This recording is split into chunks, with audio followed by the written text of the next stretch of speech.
CGNTV 시청자 여러분 안녕하세요. 행복한 창조학 강사 정우성이라고 합니다. 오늘은 여러분들과 함께 공룡이라는 주제로 이야기를 나눠보고 싶은데요. 하나님께서 세상을 어떻게 만들으셨는지 이 공룡을 통해서 한번 알아보도록 하겠습니다. 제가 여러분들을 위해서 첫 번째 아주 재미있는 그림을 준비했습니다. 힌트는 평소대로 생각하면 안 된다입니다. 생각할 시간을 제가 한 5초 정도 드리겠습니다. 한번 보시죠. 네, 교회를 많이 다니시는 어떤 분은 십자가라고 하기도 하고, 수학을 싫어하는 어떤 친구들은 곱하기, 더하기, 나누기라고도 이야기합니다. 자, 그래서 힌트 하나 더 드리면 숫자입니다. 네, 이제 조금씩 생각나시는 분들이 계실 것 같은데요. 네, 좀 더 나은 생각을 위해서 다음 문제를 또 드리겠습니다. 얘는 영어입니다. 네, 제가 여기까지 문제를 드리면요. 생각이 자유로우신 분들은 대략 1% 정도 답을 맞추시는 분들이 계십니다. 네, 답답하시죠? 답답하시겠지만 제가 강의를 진행하면서 답이 뭔지 알려드릴 수 있도록 하고요. 오늘의 주제인 공룡을 한번 넘어가 보겠습니다. 보시는 그림은 타르보사우루스라는 공룡입니다. 요즘 유행하는 한반도의 공룡 점박이, 3D에 나오던 그 공룡과 점박이와 같은 종류의 공룡이죠. 네. 한국, 일본, 중국, 몽골 요 지역에 살았던 것으로 알려져 있는 육식공룡입니다. 저 아이들이 왜 이렇게 공룡을 좋아할까요? 그리고 우리는 누구나 공룡을 다 좋아했던 어린 시절의 추억을 가지고 있습니다. 옛날엔 둘리가 그랬고요. 요즘에는 뽀로로의 크롱이라는 또 아기 공룡이 나옵니다. 이 공룡은 그래서 특별히 어린아이들의 마음을 사로잡는 매력이 있는 것 같습니다. 자, 그래서 이 공룡이 어떻게 사람들의 마음을 잡고 있는지 한번 알아보고 싶은데요. 오늘은 이렇게 세 가지 주제를 한번 가지고 살펴보려고 합니다. 첫 번째로요. 공룡이 뭔지 알아야 되겠으니까 이 공룡의 정의에 대해서 한번 함께 읽어보도록 하겠습니다. 공룡, 4천만이 좋아하는 네이버에서 찾아봤습니다. 파충강 조룡아강의 용반목 및 조반목에 속하는 화석동물의 총칭. 지금은 살고 있지 않다는 뜻입니다. 그렇다면 이 공룡은 대부분의 다른 과학적인 사실들처럼 진화론적으로도 살펴볼 수 있을 거고요. 창조론적으로도 살펴볼 수 있을 것입니다. 세상의 모든 물건들은 관점을 가지고 바라볼 수 있는데요. 이 공룡이라는 것도 세상이 우연히 만들어져서 오랜 시간에 걸쳐서 차츰차츰 만들어졌다라고 하는 진화론적인 관점으로 살펴볼 수 있고요. 아니다, 세상이 하나님께서 만드셔서 목적과 계획하에 이루어지고 있다라는 관점에서 살펴볼 수 있지요. 저는 오늘 이 두 가지 관점에 대해서 다 살펴보고요. 증거들을 샅샅이 살펴본 다음에 과연 이 공룡이라는 존재가 창조론적으로 생각할 때 옳은 것인지 아니면 진화론적으로 접근할 때 옳은 것인지를 한번 생각해 보고자 합니다. 먼저 진화론적으로 한번 살펴보도록 하겠습니다. 보시는 그림은 중고등학교 친구들의 교과서에 나오는 그림입니다. 맨 아래쪽에 보시면 지구의 탄생이라고 해가지고 우주에서 빅뱅이 일어난 다음에 45억 년 전에 지구가 만들어져서 지구의 모습이 점점 식어가면서 지각이 드러나고 하는 모습들이 그림으로 표현되어 있습니다. 잘 보시면 선캄브리아기를 지나서 고생대를 지나서 공룡이 등장하기 시작하는 순간이 있습니다. 그 순간을 한번 살펴보면 이렇습니다. 보시는 그림은 지질주상도라고 하는데요. 지구가 언제부터 생겨서 어떤 생물들이 살아왔는지를 한눈에 볼 수 있도록 나타낸 도표입니다. 이 도표를 보시면 재미있는 것은 공룡이 등장하는 시기는 중생대, 트라이아스기, 쥐라기, 백악기라고 되어 있습니다. 대략 1억 6,500만 년 전쯤 공룡이 나와서 6,500만 년 전쯤 멸종하게 된다라고 되어 있죠. 진화론적인 연대를 보면 그렇습니다. 그렇다면 사람은 언제 등장할까요? 지질주상도에서도 맨 마지막 순간에 등장하게 되는데요. 길게 보아도 300만 년 전에서 500만 년 전에 등장했다고 알려져 있습니다. 자, 그러면 여기서 한 가지 궁금증이 생기는데요. 6,500만 년 전에 멸종했다고 알려진 공룡과 300만 년 전에 새롭게 등장한 인류가 만날 수 있었을까요? 그 부분을 한번 생각해 볼 수 있을 것 같습니다. 6,500만 년 전에 멸종했던 공룡이 만약에 300만 년 전에 나타났던 사람과 함께 있었다는 증거가 있다면 어떻게 될까요? 자, 진화론에서 살펴본 공룡은 45억 년 전에 지구가 만들어지고 2억 2천만 년 전에 공룡이 등장해서 6,500만 년 전까지 살았기 때문에 공룡과 사람은 만날 수가 없습니다. 그렇다면 한번 이제 창조론적인 관점에서 살펴보고자 하는데요. 성경을 한번 보겠습니다. 하얀 글씨 말고 녹색 글씨와 주황색 글씨만 한번 함께 읽어보겠습니다. 시작. 큰 바다 짐승들과 물에서 번성하여 움직이는 모든 생물을 종류대로, 날개 있는 모든 새를 종류대로, 저녁이 되고 아침이 되니 이는 다섯째 날이니라. 제가 그러면 여러분들께 아주 어려운 문제를 하나 드리도록 하겠습니다. 바다에 살았던 공룡 필레오사우루스는 하나님께서 몇째 날 만드셨을까요? 셋째 날이요? 넷째 날이요? 다섯째 날이죠. 그러면 날아다니는 공룡 프테라노돈은 하나님께서 몇째 날 만드셨을까요? 네, 역시 다섯째 날입니다. 왜냐하면 성경에 그렇게 나와 있지요. 창세기 1장 21절을 다시 한번 보도록 하겠습니다. 큰 바다 짐승들과 물에서 번성하여 움직이는 모든 생물을 종류대로 다섯째 날에 만드셨다고 나와 있습니다. 그리고 창세기 1장 21절에 다시 한번 살펴보면요. 날개 있는 모든 새를 종류대로 다섯째 날에 만드셨다고 되어 있지요. 자, 그리고 사람을 창조하신 날 성경을 다시 한번 같이 살펴보려고 하는데요. 또 녹색 글씨와 주황색 글씨를 한번 읽어보겠습니다. 땅의 짐승을 그 종류대로, 가축을 그 종류대로, 땅에 기는 모든 것을 그 종류대로 만드시니 사람을 창조하시되 여섯째 날이니라. 자, 여기서 또 굉장히 어려운 문제를 하나 드리도록 하겠습니다. 땅에 살았던 공룡 티라노사우루스 몇째 날 만드셨을까요? 네, 여섯째 날입니다. 그럼 사람은 몇째 날 만드셨죠? 네, 여섯째 날입니다. 그러면 공룡을 여섯째 날에 만드시고 사람을 여섯째 날에 만드셨다면 공룡과 사람이 어땠을까요? 네, 같은 날 만들어졌습니다. 같은 날. 그래서 창조론적인 관점에 의하면 태초에 하나님께서 천지를 창조하시고 그 과정 속에 여섯째 날 혹은 다섯째 날 공룡을 만드셨기 때문에 특별히 육지에 사는 공룡들은 같은 날 만들어졌고요. 하늘의 공룡과 물에 사는 공룡들은 하루 전날 만들어졌습니다. 그러면 지금부터 제가 이 창조론적인 관점과 진화론적인 관점 중에 뭐가 맞는지 한번 살펴보도록 하겠습니다. 제가 재미있는 그림을 하나 보여드리려고 하는데요. 2005년 3월 25일에 사이언스지라는 미국의 유명한 과학 잡지에서 티라노사우루스 렉스의 살과 혈관 구조가 발견되었다는 기사가 떴습니다. 자, 생각해 보세요. 6,500만 년 전에 멸종했습니다. 특별히 이 티라노사우루스 렉스는 8천만 년 전에 살았다고 생각되어지는 공룡인데요. 사진을 좀 더 크게 보겠습니다. 몬태나주에서 이 티라노사우루스 렉스의 대퇴골 연부 조직, 그러니까 넓적다리뼈 화석이 발견되었는데요. 그 화석을 꼼꼼히 관찰하던 과학자가 이럴 수가, 그 화석 속에서 아직 화석화되지 않은 살점이 있다는 걸 발견하고 매우 놀랐습니다.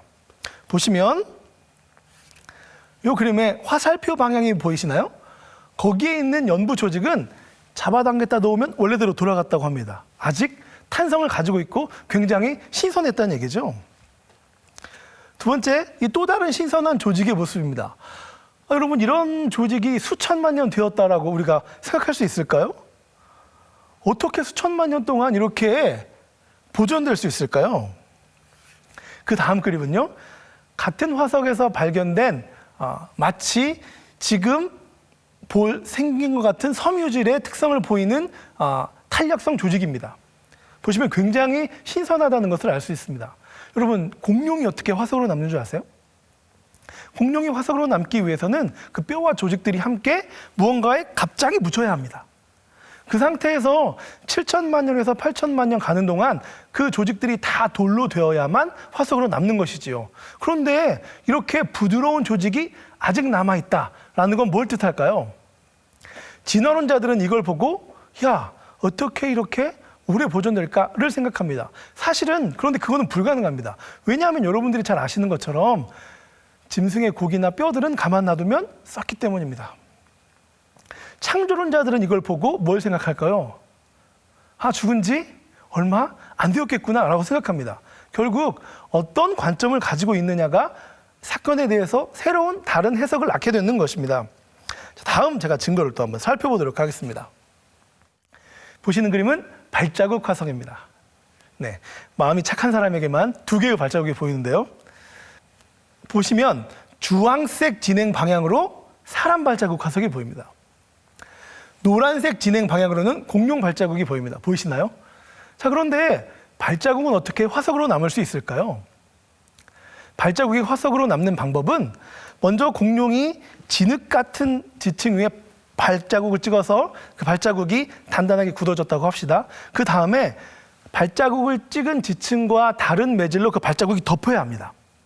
그리고 세월이 지나서 그 발자국이 압축이 되면 그 위에 거쳐 있던 지층들이 거치고 나서 이렇게 화석으로 남게 되는 것이죠. 그렇다면 공룡 발자국 화석이 남은 다음에 저 찍은 사람 발자국 화석은 뭘까요? 공룡이 발자국을 찍은 다음에 화석이 된 다음에 다시 발자국을 찍었을까요? 그렇다면 저 사람 발자국을 남긴 저 사람은 이미 돌이 된 공룡 발자국을 찍어서 저렇게 화석을 남겼다는 건데 설명이 될까요? 적어도 이 화석은 공룡이 발자국을 찍은 다음에 얼마 되지 않아서 그 사람이 발자국을 찍었을 것이다 라고 하는 생각을 할 수가 있습니다. 이러한 발자국 화석이 우리나라에도 있는데요. 남해군 가인이라는 데 보면 앞에서 보신 그림과 같이 같은 곳에 2번 겹치지는 않았지만 같은 돌판에 공룡 발자국으로 추정되는 화석과 사람 모양 발자국과 매우 비슷한 화석들이 보이는 곳을 알 수가 있습니다. 자, 이 그림을 조금 더 확대해 드리는데요. 보시는 그림은 약간 사람 발자국처럼 되어 있는 그림입니다. 사람 발자국을 우리가 진흙에서 이렇게 찍게 되면 저희가 실험에서 보이는 것처럼 진흙이 약간 밀려난 상태에서 화석이 저렇게 남게 되는데요. 저 같은 돌판에 공룡의 발자국 화석과 인간의 모습으로 사람 발자국 모양으로 보이는 화석이 같이 있다는 것은 매우 흥미로운 일입니다.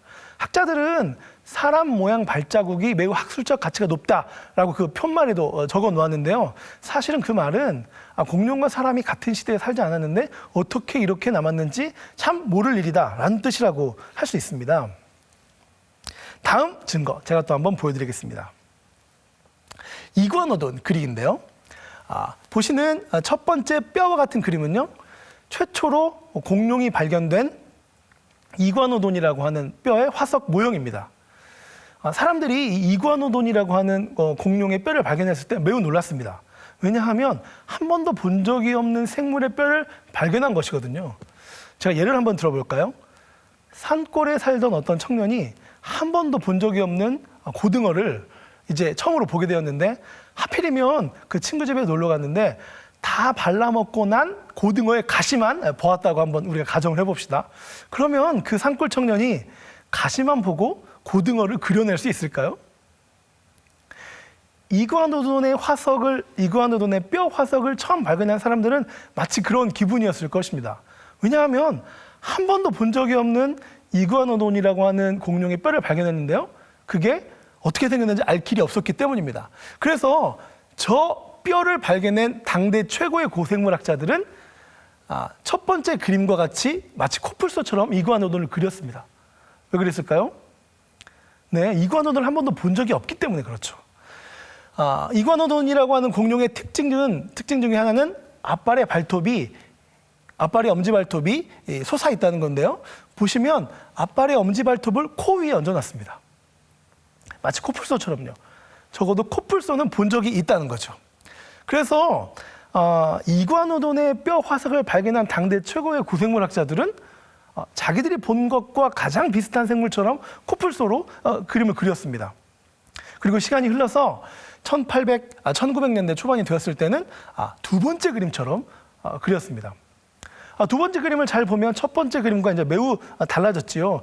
왜냐하면 화석학적으로 볼 때도 앞발이 매우 짧기 때문에 저렇게 네 발을 짚고 다닐 수는 없을 것 같다라고 하는 생각들이 이제 새롭게 추가되었고요.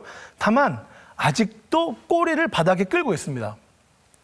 왜냐하면 이구아노돈의 뼈는 육중한 꼬리를 가지고 있는데 그 꼬리를 들고 다니는 생물들이 지구상에 없었기 때문에 이것들을 굉장히 이상하게 생각했기 때문입니다. 그리고 마침내 최근의 과학자들은 마지막 그림처럼 이구아노돈을 생각합니다. 네, 엄청난 다이어트죠. 이렇게 자연스럽게 다이어트가 되면 좋겠습니다. 중요한 것은 이 그림에서 말씀드리고 싶은 중요한 것은 뼈만 본 상태에서 실제 짐승을 보지 않은 상태에서 화석만 보고 그 공룡이 어떻게 생겼는지를 짐작하는 것은 매우 어렵다라고 하는 사실입니다. 매우 어렵습니다. 실제로 당대 최고의 과학자들도 그랬으니까요. 보시는 그림은 이구아노돈이라고 하는 것을 학자들이 혹은 사람들이 어떻게 생각했을까라고 하는 것을 이제 스케치로 그려본 것들인데요. 앞에서 보여드린 것처럼 첫 번째 그림은 마치 코뿔소처럼, 두 번째 그림은 도마뱀처럼 그렸다가 최근에는 저렇게 공룡처럼 그리고 있는 것을 볼 수 있습니다. 자, 그러면 지금부터 재밌는 것들을 살펴볼 텐데요. 벽화나 예술품에 그려져 있는 공룡으로 생각되어지는 작품들이 있습니다. 자, 보시는 그림은 그랜디 캐니언의 하바수피아 계곡에 있는 벽화입니다. 그런데 거기에 공룡, 사람과 함께 여러 가지 짐승들이 나오는데 보시는 그림은 에드몬토사우루스라고 하는 공룡과 매우 비슷하게 생겼습니다. 이 그림을 그린 사람은 공룡을 보지 않았는데 이렇게 그림을 그릴 수 있었을까요? 다음은 아프리카 로지디아 지역에 보이는 이제 브루톤사우루스인데요. 이거는 로지디아 지역에 보이는 어떤 그림입니다. 원시인이 그렸다고 추정되어지는 그림이죠. 다음 그림은 현대의 고생물학자들이 이렇게 생겼을 것이라고 주장하는 브루톤사우루스입니다. 흡사하지 않나요? 동굴의 이 벽화를 그렸던 원시인은 공룡을 보지 않았는데 이런 지금의 현대 과학으로 생각해야지만이 그려낼 수 있는 이런 그림을 어떻게 그렸을까요? 다음 그림을 한 번 더 볼까요? 다음 그림은 멤머드와 싸우고 있는 공룡의 벽화입니다. 네, 공룡이 사실은 두 마리 있는데요. 약간 희미해서 안 보여서 제가 여러분들을 위해서 다음과 같이 준비해 보았습니다. 보시면 멤머드로 보이는 공룡과 또 옆에 목이 긴 공룡으로 추정되는 두 마리의 공룡이 박치기를 하고 있습니다. 놀랍지 않나요? 한 사람이 상상력을 동원해서 멤머드라는 애도 옛날에 살았을 거야. 아기 공룡도 살았을 거야. 그런데 얘네 둘이 박치기를 했을 거야. 라고 혼자 생각을 해서 상상으로 그리기에는 매우 어려운 그림이라는 거죠. 그래서 우리가 이런 그림을 볼 때 여러 가지 생각을 할 수 있습니다. 적어도 이 사람은 이런 장면을 보지 않았을까? 라고 생각할 수 있다는 거죠. 자, 여기까지는 이제 동굴이나 벽화에 남아있는 그런 그림들을 살펴보았는데요. 이제 더 재밌는 그림들을 제가 여러분들께 보여드리겠습니다. 보시는 그림은 AD 500년에서 1500년경에 세워졌던 문명으로 알려져 있는 유물들인데요. 페루 지방에서 발견됐습니다. 보시는 그림은 돌에 우리가 현재 트리케라톱스나 알로사우루스라고 여기고 있는 공룡과 똑같은 그림이 그려져 있습니다. 이건 뭘까요? 트리케라톱스를 한 번도 본 적이 없는 사람이, 뿌리 3개 달린 트리케라톱스를 한 번도 본 적이 없는 사람이 돌 위에 저렇게 정교한 그림을 그려낼 수 있을까요? 신기한 일입니다. 알로사우루스라고 하는 육식공룡 또는 티라노사우루스처럼 보이기도 하는데요. 그런 공룡을 저렇게 정교하게 그려낼 수 있을까요? 네. 다음 그림은 아예 트리케라톱스라고 하는 공룡 위에 사람이 타고 있습니다. 사람이 타고 있고요. 손에는 뭔가를 들고 있습니다. 그리고 트리케라톱스라고 하는 공룡 위에 천으로 보이는 무언가가 얹혀져 있지요. 그물처럼. 이것은 마치 트리케라톱스를 길들여서 안장을 얹고 무언가를 하기 위해서 나아가는 사람처럼 보이는 것입니다. 우리는 이 그림을 어떻게 해석해야 할까요? 한 번도 트리케라톱스를 본 적이 없는 어떤 사람이 이렇게 할 수도 있겠다라고 생각해서 이것을 그렸을까요? 아니면 이거를 실제로 본 사람이 이럴 거야 라고 생각하면서 그렸던 것일까요? 다음은요, 멕시코로 한번 가보겠습니다. 멕시코에 있는 아킨바로 지역의 추피쿠오라고 하는 문명의 유물들입니다. 이 문명에서는 흙으로 만든 점토 인형들이 굉장히 많이 발견됩니다. 그래서 이 지역에 살았던 인디언들이 흙으로 만든 흙 장난감 인형, 즉 토를 굉장히 많이 남겼는데요. 33,000여 개 이상의 점토상들 중에 대략 1,000개 정도가 공룡으로 생각되어지거나 공룡과 매우 비슷한 모양들을 하고 있습니다. 보시면 이렇습니다. 보시는 그림은 등에 뾰족뾰족한 무언가가 붙어있죠? 어떤 공룡이 생각나십니까? 네, 스테고사우루스입니다. 스테고사우루스처럼 보이는 이 흙 장난감을 만든 거죠. 네. 사실은 이 아킨바로 지역에서는 굉장히 공룡과 비슷한 것들이 많이 나왔는데요. 그것들을 좀 확대해서 보겠습니다. 네, 바로사우루스입니다. 아킨바로의 토우가 있고요. 또 현대 과학으로 생각해본 보곤도가 있습니다. 그 다음은 브루토사우루스입니다. 네, 그 다음은 안켈로사우루스고요. 꼬리의 뭉툭함 같이 굉장히 정교하게 그 그림이 표현되어 있고요. 그 다음은 이구아노돈인데요. 머리 부분이 앞쪽으로 이렇게 몰린 것까지 정말 자세히 표현되어 있습니다. 그 다음은 아예 이제 뭐 사육을 하고 타고 다니고 안고 있고 꼬리를 가지고 장난을 치고 이런 장난감, 흙으로 만든 장난감, 토우들이 발견됐습니다. 이걸 어떻게 생각해야 될까요? 한 번도 본 적이 없는 공룡을 사람들이 이렇게 가지고 놀고 데리고 놀고 길들이고 키우고 했다는 것을 생각해야 될까요? 네, 어떻게 생각해야 할지 결론은 여러분들에게 한 번 더 맡겨드리겠습니다. 그 다음은 또 다른 문명들 속에서 발견된 공룡으로 생각되어지는 것들에 대한 기록입니다. 보시면 메소포타미아인의 원통 인장, 즉 도장에 새겨져 있는 그림입니다.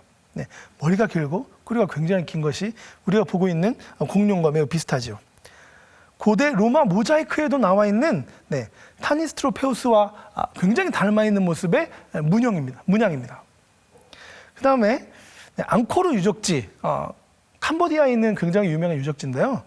이 고대 크메르 문명의 굉장히 화려한 문명 모습들을 이제 간직하고 있는데, 이 앙코르 유적지를 잘 살펴보면 기둥에 뭔가 이상한 것이 새겨져 있습니다.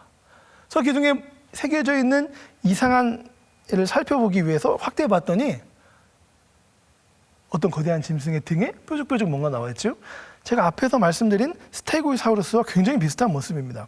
아니 왜 BC 3, 4세기, 4, 5세기 우리나라로 치면 삼국시대쯤 되었던 그 크메르 문명의 유적지에서 이런 짐승의 모양이 발견될까요? 2006년 12월 27일에는 이것이 이상하다 해서 KBS 뉴스에서 미스테리 사진 10선으로 다루기도 했습니다. 그 다음 증거. 보시는 그림은 2009년 12월 10일에 네이버 캐스트라는 데서 굉장히 재미있는 그림이 나와서 제가 캡처를 떠는 건데, 제목이 그거였습니다. 누구냐 넌. 그래서 이 옛날 신문에 보니까 굉장히 재미있는 내용이 있어서 다시 알려준다라고 하는 그런 내용이었는데요. 제목이 그겁니다. 전설 속의 네스호 괴물 네시가 발견됐었다라고 하는 주제였죠. 그래서 제가 이 옛날 신문을 한번 찾아봤습니다. 이 옛날 신문을 찾아보니까 1977년 7월 22일 동아일보에 이런 기사가 났었더라고요. 네스호에 사는 괴물 네시와 굉장히 비슷한 괴 생물체 발견. 내용을 살펴보니까요. 일본의 한 어부가 뉴질랜드까지 물고기를 낚으러 갔는데, 뉴질랜드에서 이상한 물고기를 낚아가지고 그것들을 살펴보니까 이게 마치 공룡처럼 생겼는데 그냥 왔다 라고 한 거죠. 제가 그래서 이 사진에 칼라를 한번 찾아봤습니다. 칼라는 이렇습니다. 1977년에 뉴질랜드 근해에서 발견된 필레오사우루스로 추정되는 어룡의 사체입니다.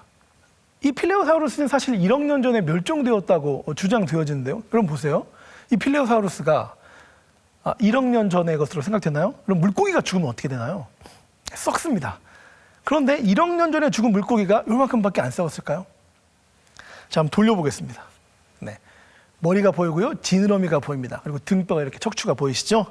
또 한번 뒤로 돌려보겠습니다. 뒤쪽에 있는 척추뼈가 아주 선명하게 보입니다. 얘를 바닥에 내려놓고요. 앞부분을 살펴보았습니다.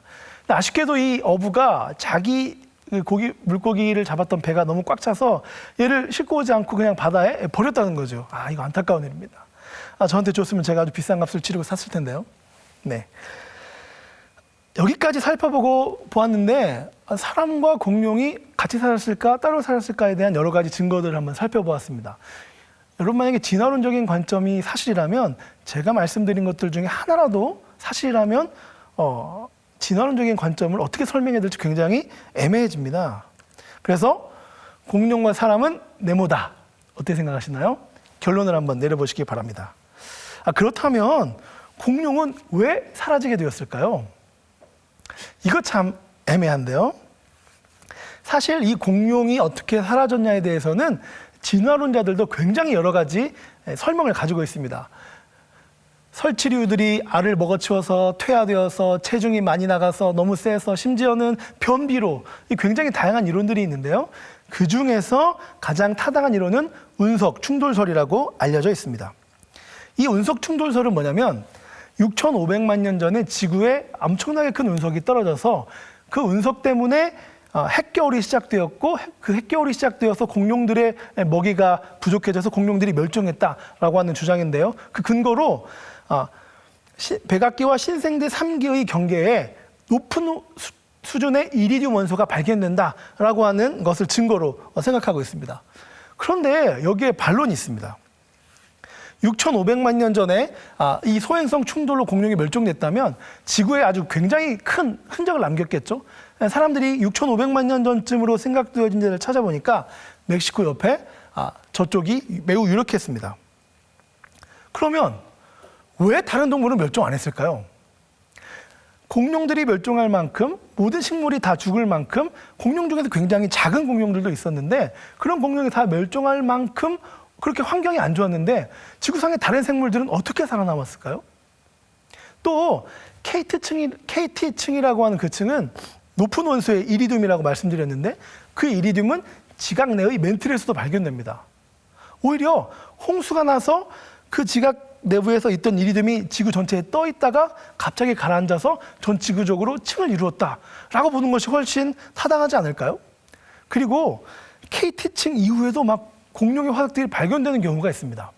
이 얘기는 KT층 때문에 100% 공룡이 멸종했다는 것이 아니라고 이야기할 수 있다는 거죠. 심지어 공룡이 운석 충돌에 의한 소행성 충돌에 의한 핵겨울 때문이라고 멸종했다고 말씀드렸는데 아열대성 꿀벌이 살아남았습니다. 그럼 핵겨울이 어떻게 된 걸까요? 게다가 유카탄 반도에 우리가 진화론자들이 열심히 찾아 나왔던 그 소행성 충돌은 실제로 공룡 멸종보다 30만 년 일찍 일어났다고 학자들이 또 연구를 했습니다. 결국 이 공룡이 어떻게 멸종했는지 진화론자들도 아직 다 잘 모른다라고 말씀드릴 수 있는데요. 저희는 성경에서 그 답을 한번 찾아볼 수 있습니다. 여러분께서 잘 아시는 것처럼 노아의 홍수 이후에 추위와 더위라는 말이 처음 등장합니다. 이 말은 노아 시대의 대홍수 이전에는 지구가 굉장히 좋은 환경이었다가 홍수 이후에 급격히 환경이 안 좋아졌다라고 하는 것을 표현하는데요. 그래서 그 환경이 매우 안 좋아지면서 먹이를 굉장히 많이 필요로 하던 덩치가 컸던 공룡들이 차츰 멸종했을 것으로 생각되고 있습니다. 그러니까 공룡은 운석 충돌과 같은 어떤 사건 때문에 갑자기 멸종한 것이 아니라 노아의 홍수 이후에 지구의 환경이 안 좋아지면서 천천히 멸종해 갔다고 이야기할 수 있는 거죠. 여러분 잘 아시는 것처럼 지금도 코뿔소 같은 큰 덩치 큰 짐승들은 천천히 멸종해 가고 있습니다. 그래서 이 공룡의 멸종은 결국 노아의 홍수 시대와 연결되어서 우리가 생각해 볼 수 있는 것입니다. 그렇다면 이 공룡이라고 하는 존재가 성경 속에도 나올까요? 저희가 한번 그것을 찾아보기로 하겠습니다. 네, 욥기 40장 15절입니다. 제가 녹색 글씨만 한번 읽어보겠습니다. 그것이 꼬리치는 것은 백향목이 흔들리는 것 같고 그것은 하나님이 만드신 것 중에 으뜸이라. 이 욥기 40장에는 굉장히 기묘한 어떤 생물에 대한 설명이 쭉 나옵니다. 하나님께서 욥에게 당신께서 만드신 생물 중에서 으뜸인 어떤 생물에 대해서 설명하고 계시거든요. 사실은 이것이 무슨 단어인지 한번 살펴보고 싶은데 꼬리치는 것이 백향목이 흔들리는 것 같고 하나님 만드신 것 중에 으뜸이라고 표현되어 있는 이 생물이 이전 성경에서는 하마라고 번역되어 있었는데요. 우리가 하마를 한번 살펴보겠습니다. 하마의 꼬리는 이렇습니다. 그런데 이게 백향목처럼 흔들리는 것 같다고 할 수 있을까요? 백향목을 또 한번 살펴봐야겠죠. 백향목은 이렇습니다. 30m쯤 되는. 자, 그러면 백향목이 흔들리는 것 같은 꼴이 어떻게 봐야 할까요? 적어도 이 정도는 돼야 될 것 같습니다. 사람, 코끼리 이런 거 보이시죠?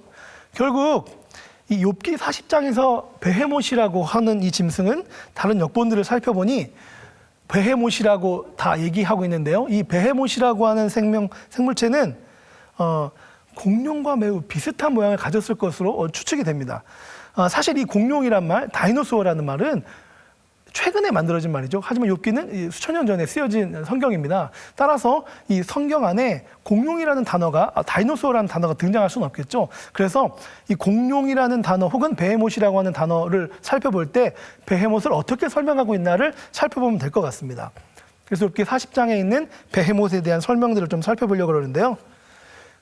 그것의 힘은 허리에 있고 그 뚝심은 배의 힘줄에 있고, 보시는 그림은 브라키오사우루스입니다.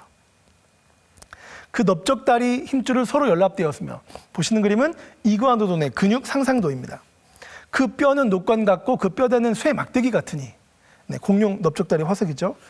강물이 소용돌이 칠지라도 그것이 놀라지 않고 요단 강물이 쏟아져 그 입으로 들어가도 태어나니, 보시는 그림은 브라키오사우루스인데요. 브라키오사우루스는 머리 꼭대기에 콧구멍이 있어서 물에 잠기더라도 숨을 쉴 수 있었을 것이라고 지금 학자들은 생각하고 있습니다. 마지막으로 그것이 눈을 뜨고 있을 때 누가 능히 그것을 잡을 수 있겠으며 갈고리로 그것의 코를 꿰 수 있겠느냐. 여기까지 살펴보면 욥기 40장에서 이야기하고 있는 이 베헤못이 마치 브라키오사우루스처럼 보입니다. 사실 이 브라키오사우루스가 정확히 베헤못이다라고 이야기할 수 없을 수 있습니다. 왜냐하면 당시에 살았던 많은 공룡 중에 어떤 공룡을 이야기하고 있는 것이거든요. 같은 말이라고 할 수 없으나 적어도 우리가 그 설명을 보면 브라키오사우루스와 매우 비슷하다라고 하는 사실을 알 수 있습니다. 욥기 41장을 또 한번 살펴보려고 하는데요. 리오야단 혹은 악어라고도 번역되어 있는 어떤 생명체가 있습니다. 욥기 41장에 나오는 이 생명체는 사실 그 앞부분에서 다른 부분을 살펴보면 악어와 매우 비슷합니다. 그런데 다만 19절에서 21절에 나오는 그것의 입에서는 횃불이 나오고 불꽃이 튀어나며 그것의 콧구멍에서는 연기가 나오니 그의 입은 불길을 뿜는구나. 불을 뿜는 악어를 혹시 보셨나요? 악어는 어떻게 생겼나요? 악어는 이렇게 생겼습니다. 그런데 콧구멍에서 연기가 나오니 이 구절이 읽는 순간 마음이 어려워지면서 성경은 거짓말일 거야 라는 마음이 불쑥 올라오기 시작합니다. 그래서 제가 또 다른 역본들을 한번 살펴봤습니다. 리워야단, 악어처럼 생긴 바다괴물 리워야단. 이 결국 욥기 41장에 나오는 리워야단이라는 생물이 콧구멍에서 연기가 나오고 불꽃이 입에서 나오며 뭐 이럴 수 있냐라고 하는 것들을 한번 생각해 보려고 그래요. 보시는 그림은 폭탄 딱정벌레, 폭탄 먼지벌레라고도 하는 롬바르디아 딱정벌레입니다. 재미있는 것은 이 딱정벌레는 몸 안에 가스를 따로따로 보관하고 있다가 섞어서 100도 넘는 가스를 분출할 수 있다는 거죠. 한번 보겠는데요. 이 폭탄 먼지벌레와 두꺼비를 쌍을 붙이면 어떻게 될까요? 두꺼비는 유명한 곤충의 사냥자인데요.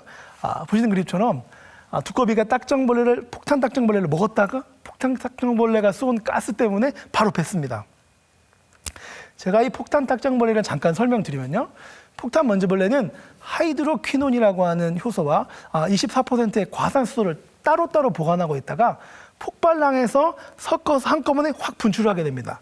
그러면서 열화상 카메라로 한번 찍어본 영상인데요. 107도 넘는 가스를 분출하게 되죠.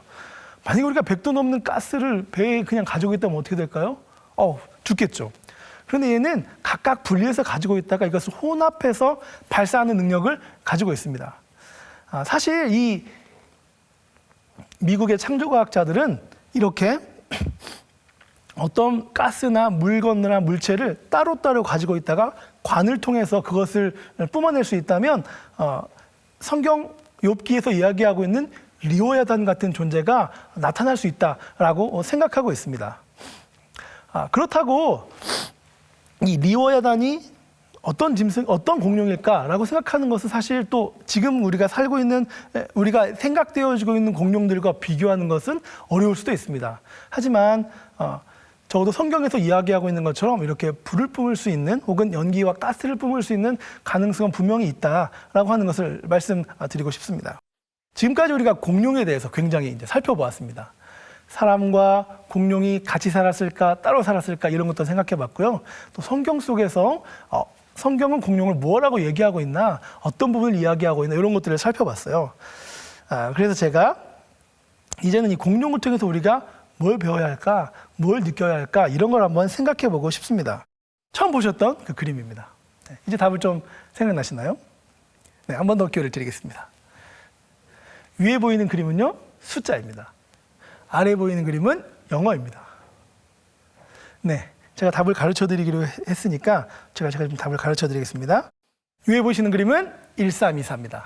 하나님이 세상을 이처럼 사랑하사. 잘 아시는 것처럼 아래에 보이는 그림은 페이스죠. 여러분, 우리는 한 번도 학교에서 지금까지 살아가면서 하얀 게 글씨라고 배워본 적이 없습니다. 하얀 게 글씨라고 배워본 적이 없다는 것은 하얀 것을 글씨로 볼 수 있는 능력을 갖고 있지 않다는 뜻입니다. 사실 이 문자는 그 모양이나 도형이 어떤 식으로 연결되어서 그 의미를 나타내는지를 파악해야 됩니다. 그런데 우리는 이 그림을 보자마자 색깔이 먼저 눈에 들어오죠. 그래서 우리가 익숙한 대로 저 까만 것에 어떤 의미가 있을까를 열심히 찾게 됩니다. 그러나 보시는 것처럼 이 까만 데에서는 어떤 의미를 발견할 수 없죠. 왜냐하면 우리는 한 번도 하얀색이 글씨라고 생각해 본 적이 없기 때문에 그렇습니다. 공룡도 마찬가지죠. 우리 아이들은 진화론적인 사고방식에서 아주 오랜 옛날 공룡이 살았고, 그래서 그 공룡은 지금은 없고, 그래서 이 공룡들을 보면 지구가 굉장히 오래됐다라고 하는 것들을 알 수 있다고 막 배워왔습니다. 그런데 지금 우리가 이 하얀 글씨를 볼 수 없는 것처럼 공룡을 통해서 하나님을 볼 수 없다는 안타까운 사실인 거죠. 우리가 어떤 생각을 하고 있느냐, 우리가 어떤 세계관을 가지고 있느냐, 우리가 이미 어떤 생각들에 갇혀 있느냐 때문에 우리가 성경 속에서 하나님께서 우리에게 주시고자 하는 정확한 메시지를 발견하지 못하는 경우가 너무나 많다는 사실입니다. 세상이 어떻게 시작되어 있는가라고 하는 것에는 이 딱 두 가지 대안밖에 없습니다. 세상이 아주 오래전에 우연히 오랜 시간에 걸쳐서 물질과 원소로부터 천천히 차곡차곡 만들어졌다. 우주는 146억 년에서 210억 년쯤 되었고 지구의 나이는 45억 년 되었다라고 하는 것이 이 진화론자들의 주장입니다. 그렇게 오랜 시간이 있으면 차츰차츰 무엇이든 우주가 만들어낼 수 있다라고 하는 것이죠. 두 번째, 이 기원, 시작에 대한 주장은 누군가가 지적인 이유, 어떤 원인과 목적을 가지고 만들었다. 그래서 세상은 설계된 것이고 우연히 될 수 없다라고 하는 사실입니다. 개중에 어떤 분들은 그래 외계인이 만들지 않았냐라고 하는 분들도 계십니다. 그럼 그 외계인은 어디서 왔을까요? 그 외계인을 만든 외계인은 또 어디서 왔을까요?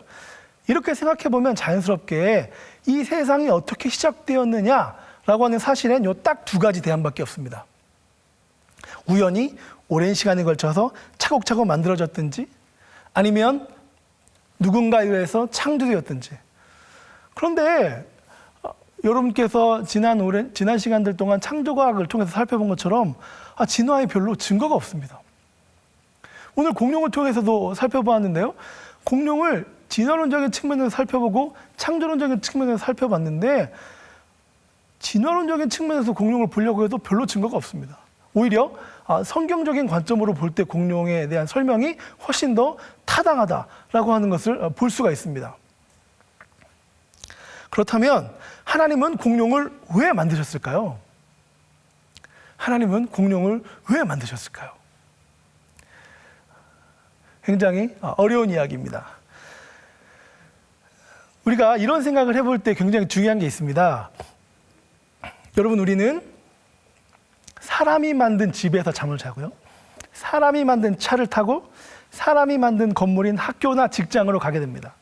그래서 하나님께서 이 세상을 얼마나 위대하게 만드셨는지 알기가 참 어렵습니다. 그래서 하나님께서 공룡을 왜 만드셨을까를 생각할 때 제가 공룡이라는 존재가 성경에 나오는 그 욥기를 다시 한번 살펴보고 싶은데요. 아래 그림에 욥기 42장 2절에서 6절까지를 제가 한번 읽어보고 싶은데, 그중에 굵은 글씨로 된 걸 제가 한번 읽어보겠습니다. 이제는 눈으로 주를 배움나이다. 사실 이 욥기는 욥이 고난을 당하면서 하나님께서 스스로 하신 일에 대해서 욥에게 막 설명해 주시는 장면들이 나옵니다. 그래서 하나님께서 내가 세상의 기초를 놓을 때 네가 어디 있었느냐라고 하는 굉장히 심오한 질문을 던지지만 욥이 다 이해하지 못합니다. 그러다가 욥기 40장에서 베헤못이라고 하는 생물에 대해서 설명을 해주고 욥기 42장에서 리호야단이라고 하는 생물에 대해서 설명을 해주고 나니까 욥기 42장에서 욥이 이런 고백을 하는 겁니다. 이제는 눈으로 주를 배웁나이다. 그래서 제가 한번 생각해 봤습니다.